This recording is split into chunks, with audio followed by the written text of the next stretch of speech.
Thanks for downloading this episode of Cork Talk with me, Tim Atkin. A weekly conversation with some of the most famous people in the world of wine. This podcast is brought to you in partnership with Noma Cork by Vinventions. Driven by a commitment to innovation, the new plant-based Noma Cork Green Line offers significant improvements in wine closure performance. Thanks to a rigorous oxygen ingress rate, you can decide which cork is best for your wine, whether it's for young and fresh wines or for those with aging potential.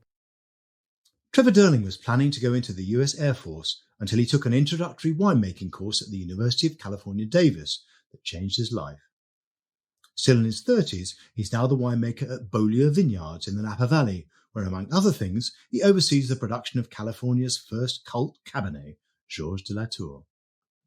Listen to us chat about his legendary predecessor, André Tchelistcheff, his love of music, how he's handling the challenges of climate change, and the secrets of Rutherford dust. Hello, Trevor. How are you? Hey, very well, Tim. How are you doing today? I'm really well, and thank you so much for doing this at 8 o'clock in the morning, which I think is pretty dedicated stuff, really. I mean, I hope you're not going to be tasting wine at 8 o'clock in the morning, but maybe you are. I don't know. That's what winemakers do, isn't it? Typically, that's the breakfast of champions, we say. So there'd be nothing wrong with that. In fact, I prefer when I'm doing tastings, I prefer to do it in the morning with a fresh palate. Yeah, but maybe not at 8. Maybe not at 8 a.m. Typically spit though in the beginning of the day. Yeah, I think so. Listen, loads of stuff to talk about, particularly Georges de Latour, this sort of iconic Cabernet Sauvignon, or Cabernet blend, really, from the Napa Valley. But I want to just learn a bit about you to start with, because you've got an interesting background, quite unusual for a winemaker. The first bit is not that unusual, that you were born and brought up in Sonoma County, which is obviously wine country in California. I just remember, was your family in the wine business anyway? So I was very fortunate to grow up in Sonoma County, and I did grow up in a family that had wine present at the dinner table all the time. So I was very fortunate to learn about it from quite a young age. I did have an early affinity to it, but my father spent most of his career in the beer business, interestingly. And we always joke as winemakers that it takes a lot of good beer to make great wine, which is very true. But no, my family, wine was very much a part of our culture, part of my upbringing. I grew up with vineyards all around me. And it was a subject that I was very interested in from a young age. And then you went to UC Davis, where lots of winemakers go, but you didn't go there to study enology, at least not initially. You were on the Reserve Officers Training Corps program with a view to going into the US Air Force, I think. But then you kind of had I don't know what happened to you. You got the wine bug. What happened? So what happened was, well, first of all, the interest to join the United States Air Force came from the very close relationship that I had with my grandfather. So my mother's father, who interestingly was born in New Zealand and came over to the United States as a very young man right after the Second World War. And he ended up joining the reserves for the United States Air Force and spent about 37 years there. And so he was very, very close to me growing up. I considered him to be my mentor, my hero, essentially. And so was interested in following his footsteps. The choice to go to UC Davis really came from the fact that I did know that they had a viticulture and enology program, a very well-known program. It was close enough to home, but just far enough away to where I thought that would be a wonderful place to go to university. I had a lot of good friends that were going there as well. And it was a pretty quick conversion for me. So my first year of undergrad at Davis, I did take an introductory winemaking class just out of personal interest. And at that point, it wasn't something that I had really strongly considered as a professional goal. But I learned very, very quickly that this was something that resonated with me on a professional level as well, and something that I wanted to pursue career-wise. And so I got the bug early on. And very quickly after that, I did something very wise, which was to join a winemaking team temporarily as an intern for a harvest to see if, it was something that truly spoke to me and I would like to pursue as a career. Where was that? Was that Sonoma-Cutrer that you did? That was the Sonoma-Cutrer vineyards, yes. So producing, at that time, they were just starting their Pinot Noir program, but they were mainly a Chardonnay producer. And the reason that I chose them was actually through a family friend connection. I was given a wonderful opportunity to do that, but also the fact that it was an earlier harvest period. So I knew that it would allow me to complete the vintage before going back to school in the fall. And I wanted to get that full experience. Yes. And be back at Davis, right? I did. And then you majored in enology, did you, after that switch? So it was really right after I completed that first vintage internship that I decided that this was really for me. And I think it was that combination of art and science and agriculture and creating something tangible with your hands that would be surrounded by loved ones, good times, food, and just I love the entire culture and the application of winemaking. Yeah, I mean, maybe not as exciting as being in the Air Force, but certainly safer. Well, exciting in a different way. Yes, a little bit safer. Yeah, I think that. Yeah, exactly. I mean, after that, you said that you're from Sonoma, that you worked at Sonoma-Cutrer, then you went to work for Gloria Ferrer, which is another sparkling wine operation, then Moon Mountain, another Sonoma winery, and then you moved over to Napa in 2009, where you are now. I mean, these two regions, Sonoma and Napa, there's a bit of rivalry between them, isn't there? They're very different. Yeah. But how would you describe the differences in terms of terroir, but also winemaking approach? Can you generalize about it, do you think? Yeah, I can. Well, in general, Sonoma is a cooler climate than the Napa Valley. So Sonoma, I would say, it does make some phenomenal Cabernet Sauvignon as well, but really specializes more in Pinot Noir, Chardonnay, a little bit closer to the coast. So we do have that maritime influence coming off of the Pacific. Whereas the Napa Valley, with the exception of Carneros in the south, close to the San Francisco Bay, is quite a bit warmer. And so we specialize in Cabernet Sauvignon, which of course grows a little bit better in those warmer climates. A little bit of a different soil profile. But when you think about the size of the two regions, the Napa Valley is also much smaller. Sonoma County is a pretty broad area, and there are a lot of different microclimates, in both regions. But in general, the Napa Valley would be warmer and would promote more Bordeaux red varietals. I mean, Alexander Valley would be warm, wouldn't it, in Sonoma, whereas the coast is cool, obviously. Correct. Alexander Valley would be warm, in northern Sonoma County, but probably still a little bit cooler during most summer days than much of the Napa Valley. And what about the difference in approach? I mean, the Sonoma guys always like to say, Napa's the kind of Bordeaux of California. That's where the big money is. And we're the artisans on this side. Is that kind of rubbish, really? Oh, no. I mean, it does exist to a certain extent. And there's always been a really, I would say, friendly rivalry there. So it's kind of that good competition. It's an interesting thing because I'm from Sonoma County and now I'm producing wines in Napa. So we joke about that quite a bit. But no, the two growing regions are very close, collaborate quite a bit. And again, kind of specialize in different things. And I think that Sonoma is actually, producing some phenomenal wines. They're probably, if I'm generalizing, have a little bit more of a casual approach overall, and might be where Napa Valley was, or what that approach was maybe 30 years ago. So there's kind of that a little bit of a difference in that way. But the industry is so tight-knit, and it's such a, the regions are so close together. There's a tremendous amount of collaboration and a really friendly and fun competition between the two. Yeah, I think that's true. I mean, once you got to Napa, you worked at Provenance Vineyards and Hewitt Vineyard, and then you moved to nearby Beaulieu, and it is Beaulieu, not Beaulieu, as we say in English.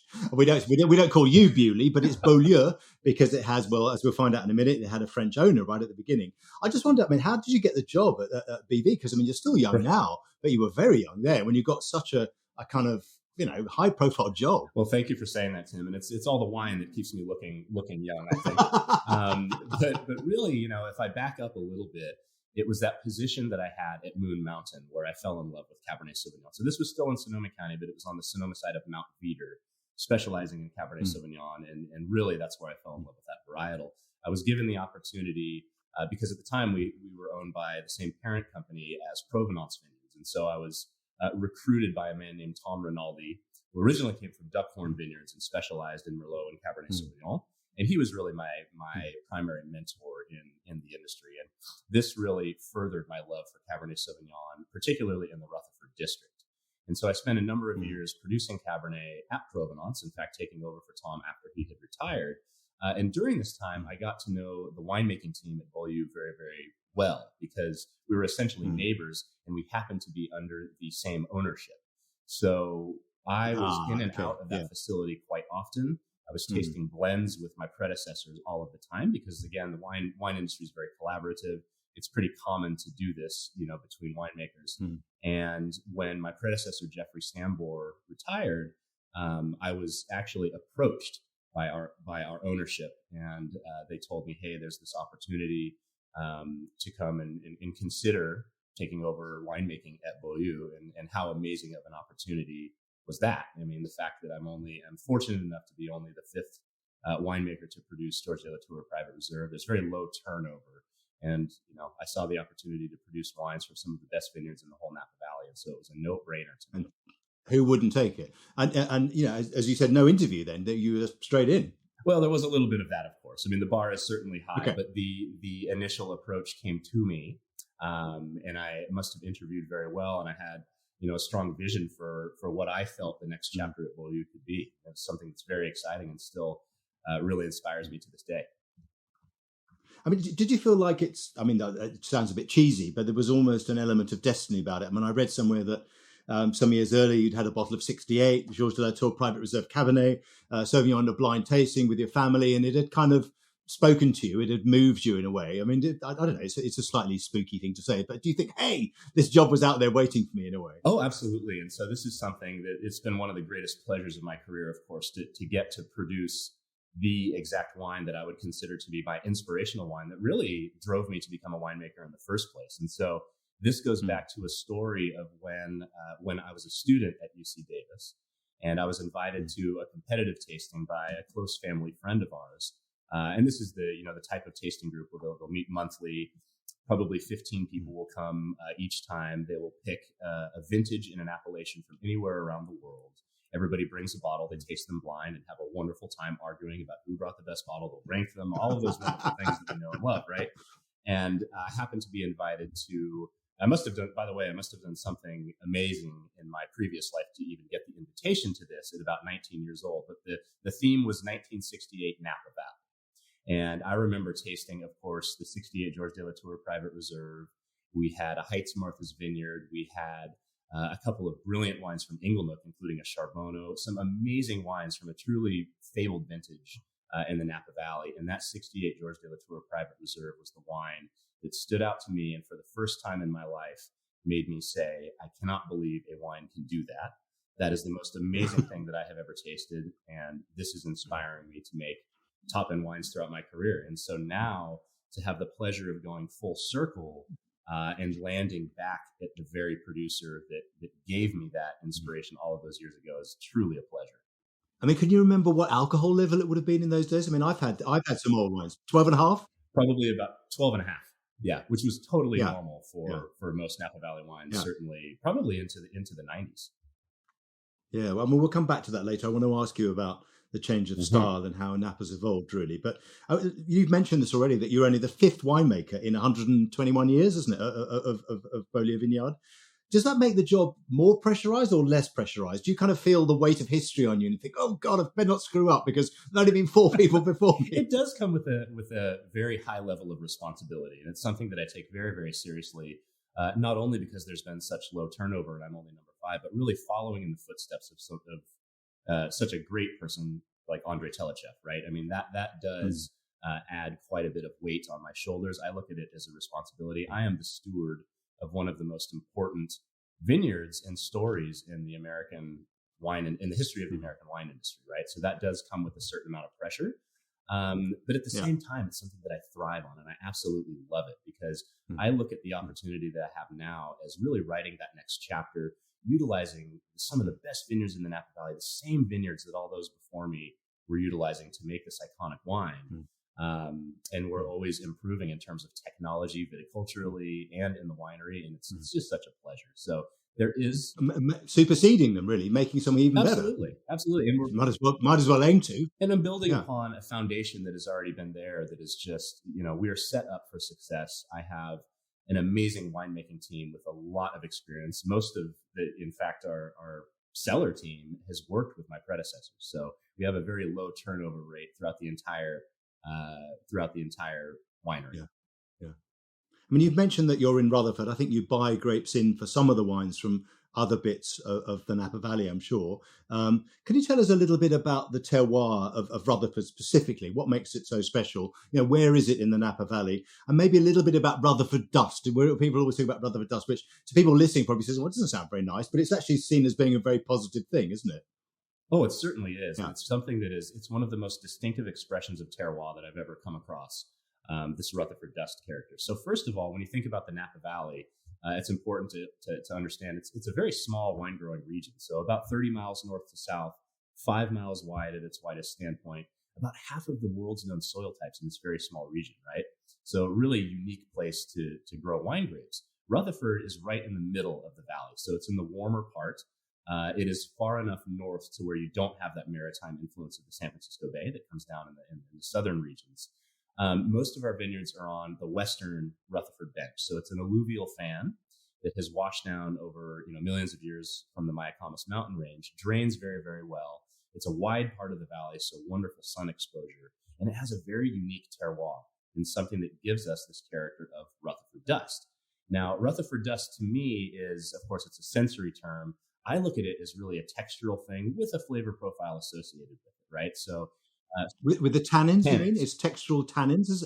Okay. Tannins. Yeah. So there's kind of a powdery, cocoa powdery texture and flavor that really hits you on the mid palate and broadens over your entire palate. So it's one of those unique tannin profiles, I think, that has a tremendous amount of power and ageability, but it's also very rounded. So it doesn't come across as being astringent in any way or aggressive. It's a little bit, chalky along the mid palate and into the finish, but it promotes this characteristic where you have these really amazing wines, these huge structures that, of course, can last for many, many decades, but it's relatively approachable early on right out of the gate.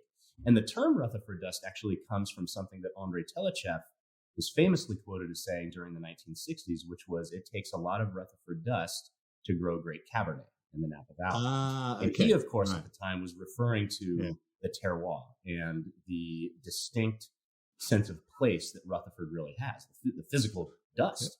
And of course, very quickly after that, it became a sensory term that is now widely used across the world when identifying Cabernet in particular coming from the Rutherford district. Yeah.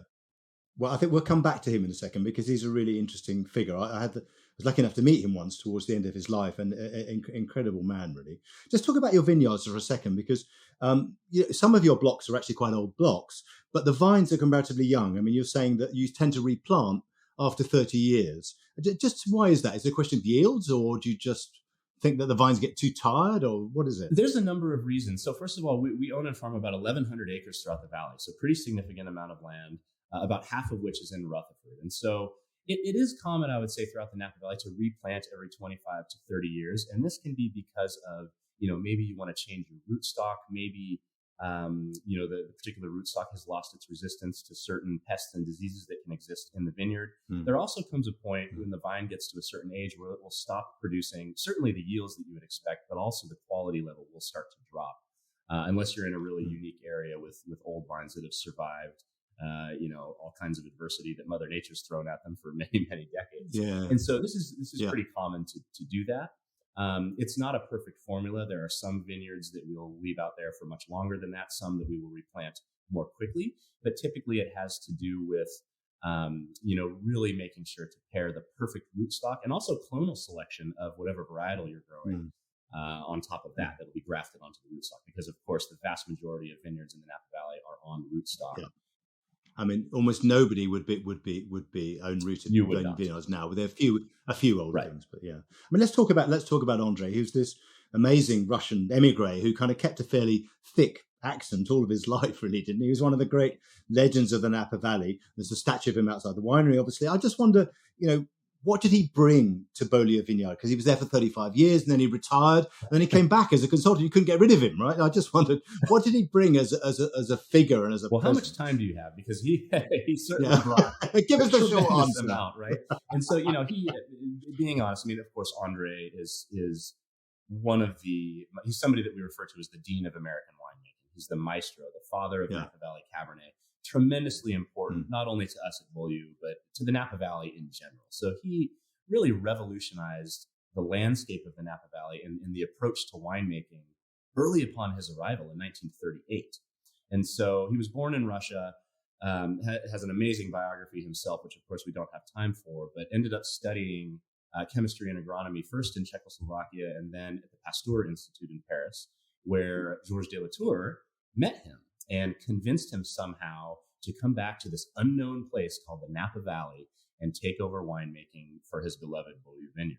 And, de Latour's vision was really to uplift the quality of wines coming out of Beaulieu, but also, the entire region of the Napa Valley. And I think this is something that him and André shared, which is their approach of, a rising tide lifts all boats. And so very collaborative approach. André, of course, turned into a mentor and tutor for many of the great winemakers that came after him.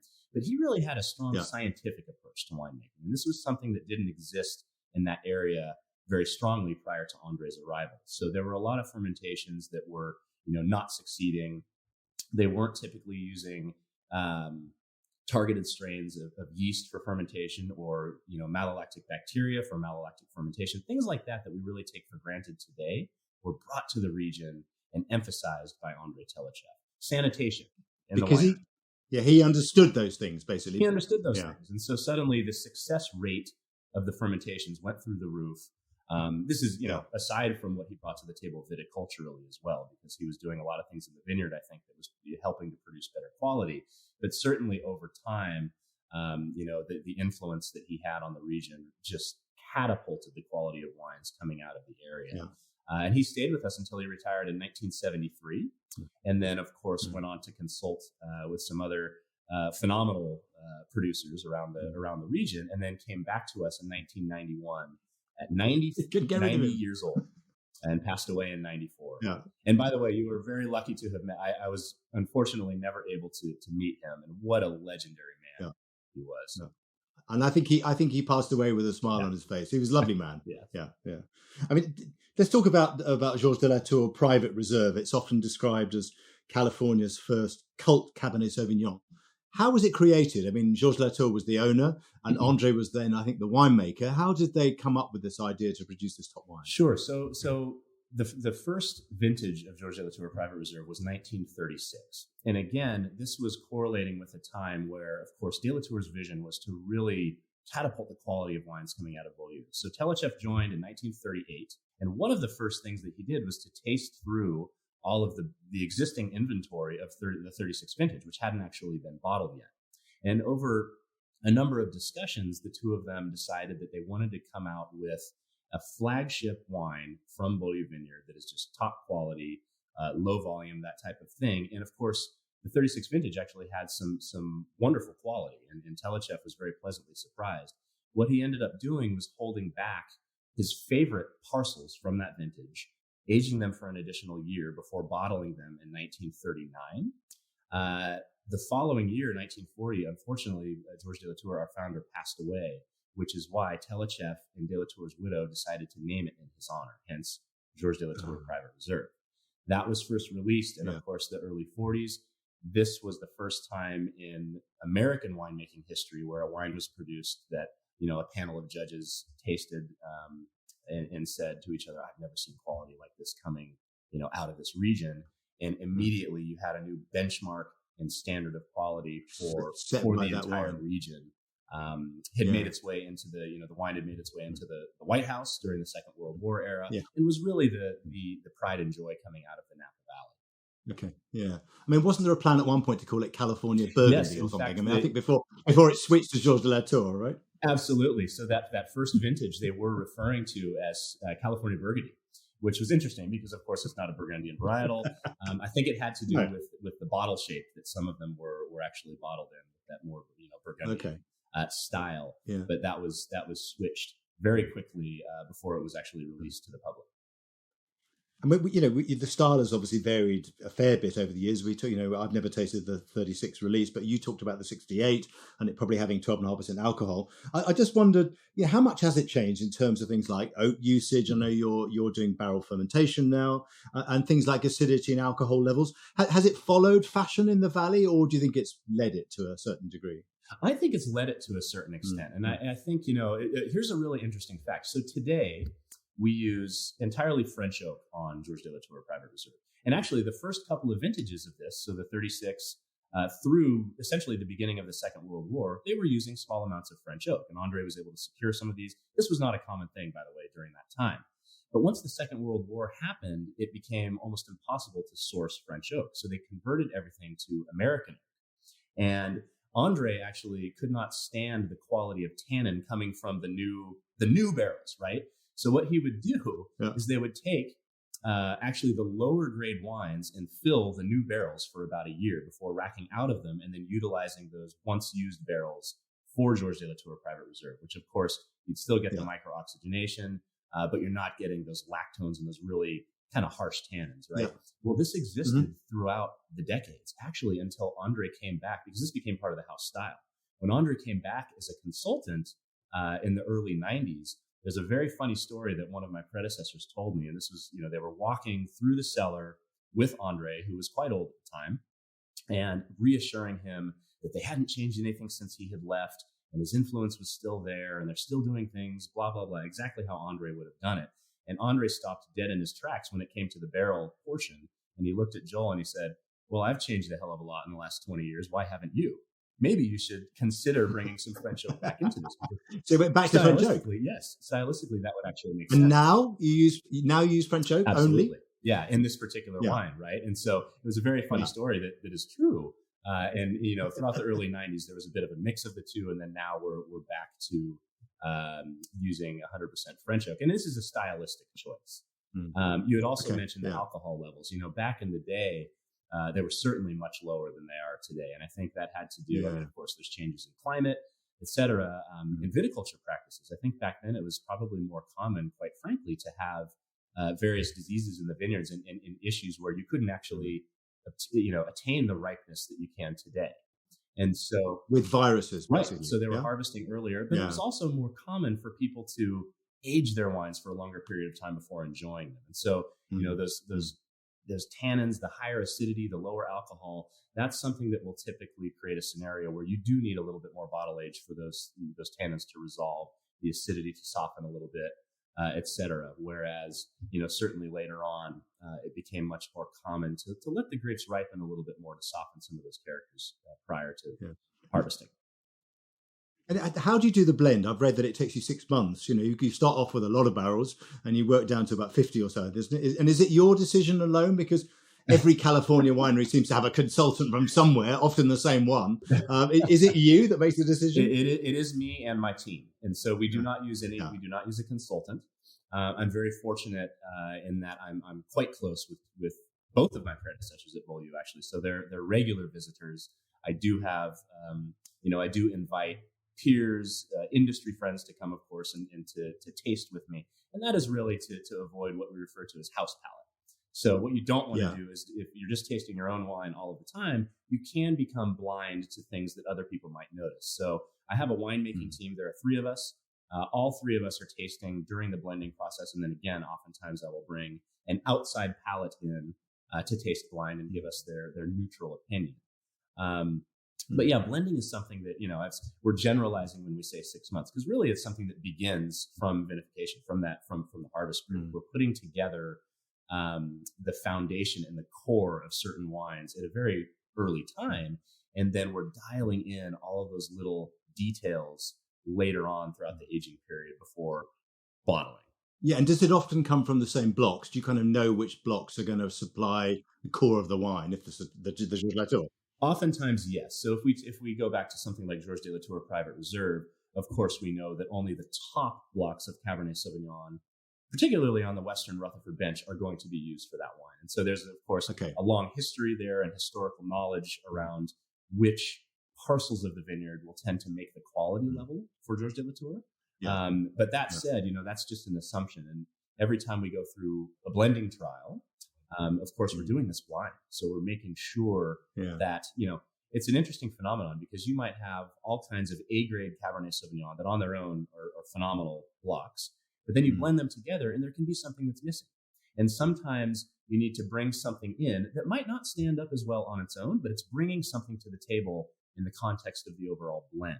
And so this is the artistic side of winemaking. This is why all of our decisions are made based on sensory and not on spreadsheets and numbers and things like that. And then what about using other grapes? I've noticed that I think I'm right in saying all of your wines, I mean, maybe there are exceptions in some vintages, are, the Bordeaux blends are Cabernet dominated, heavily Cabernet dominated, but they include other Bordeaux grapes as well. I mean, do you think Cabernet needs to be blended with other varieties to show at its best? I don't think that it does. I think it depends on the vintage, right? And so for many, many years, Georges de Latour Private Reserve had this on the back label, and I know you know this, Tim, but back label, there's this famous red bar across the top that said produced entirely from Cabernet Sauvignon grapes. And that was kind of Is that true? Yeah, well, as far as I know, what I can see on the paper, I think that truly, but all joking aside, speaking to my predecessors about that, this was the thing that they could not blend anything into that wine, right? And that started to loosen, I think, in the 90s, because it did become known that, hey, you can add little bits of complexity, and there are other complementary varietals that will help to basically will enhance the quality of this blend in certain vintages. So I would say there are some years where, I would have no problem leaving it 100% Cabernet Sauvignon, because we're so fortunate to have such high quality Cabernet coming out of Rutherford. But oftentimes little bits of Petit Verdot in particular, even Merlot and Malbec, can add something very, very special to the blend. And so in the case of Petit Verdot, tremendous color, wonderful structure, almost a floral character aromatically that can add quite a bit of complexity. And it's one of those varietals where a little bit can go a very long way. So up to even 3% can make a huge difference in the final wine. And when was the last time you made 100% Cabernet Georges de Latour? Can you remember? Well, de Latour, this would have been probably in one of the vintages in the early 2000s where we would have done it. Yeah. I mean, do you think of yourself as a Cabernet specialist? You kind of said that, but is it your favorite grape, as well as it being your bread and butter? You're earning a living from it, but is it your favorite grape to drink as well? I would say overall, yes. I think that's important because we specialize so much in Cabernet Sauvignon. I love the varietal. It's certainly my favorite grape to make. But when I'm tasting wines, of course, I love tasting wines from different regions all around the world. I have an affinity towards Burgundy in particular. My wallet does not, but I certainly love. You're not alone in that. Love those wines. But I just think, Cabernet Sauvignon is just such a majestic grape to me. It's resilient. It's one of those grapes where, you can be a little bit harsh with it in the fermenter. You want to extract all of the lovely characteristics. It's not really a delicate grape. You can beat it up a little bit. And there's so many wonderful attributes to it. So I would say overall, yes, it's going to sound stereotypical, but Cabernet certainly is my favorite. But it's good to hear, isn't it? Really, I think. Yeah. I want to talk to you a little bit about climate and climate change. We've kind of mentioned it in passing, but we've been reading a lot this year about high temperatures on the West Coast, obviously up in Oregon and Canada too, and the dramatic pictures of the wildfires in recent growing seasons. I mean, what measures can wineries take to mitigate the effects of climate change? What can you do? Well, I think there's, first of all, it comes down certainly to water conservation. So, of course, water is one of our, most treasured things in California to be really, really careful with, because, we're oftentimes finding ourselves in a drought situation, even such as this growing season that we're going through right now.